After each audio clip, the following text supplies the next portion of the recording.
القصة اللي معانا النهاردة لست اسمها أم خالد من اليمن. الست دي كانت شغالة قابلة في اليمن، ودي معناها إنها بتولد الستات زمان.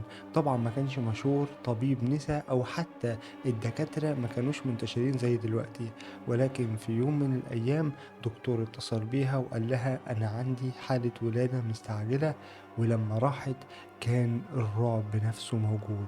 أم خالد كانت مشهورة إن هي أشطر قابلة في اليمن كلها، وكانت الناس كلها بتيجي تولد عندها مخصوص. المهم كانت شاطرة جدا ودايما بتطور قدراتها الشخصية، ولكنها ما كانش ليها في العمليات القيصرية، هي بس بتولد طبيعي.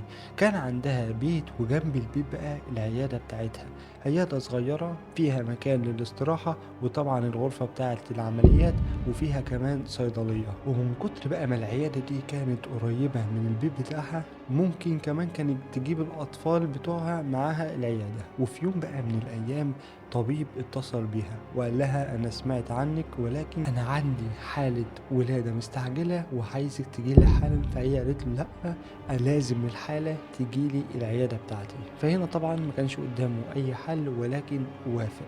بعد ما وافق بقى الست دي وصلت لأم خالد. بتقول أم خالد إن الست دي كانت طويلة جدا وعندها قوة جسمانية رهيبة، تحس إنها عندها عضلات. كانت جاية مع خالها وكمان 2 ستات، أختها وزوجة أبوها. وعايزك تركز في التفاصيل حلوة قوي. الست دي كانت أول مرة تولد، ولكن كانت كبيرة شوية في السن، تقريبا بتقول إنها فوق 40. بتقول بقى أول حاجة حصلت إن الست دي كل شوية ملامحها كانت بتتغير. ازاي؟ يعني تقول انا بخرج من الغرفة عشان اروح اعمل حاجة، وارجع تاني الاقي ان ملامحها اتغيرت. كمان الست دي كانت نظرتها مخيفة جدا ومرعبة لأبعد الحدود. المهم بقى البنتين اللي كانوا مع الست دي لما رفعوا النقاب، واحدة منهم بتقول الكحل كان مالي عينيها لدرجة ان النن نفسه ما كانش باين. كمان الروج اللي كانت حاطاه كان مالي بقها بشكل غريب، وبتقول تحس ان هم شغالين مهرجين. وبرضه كانت عندها ضخامة عضلية كبيرة قوي، تحس انها راجل مش ست. هنا بقى ام خالد جات عشان تفحص الست دي وتشوف هل هي فعلا هتولد النهاردة ولا لا.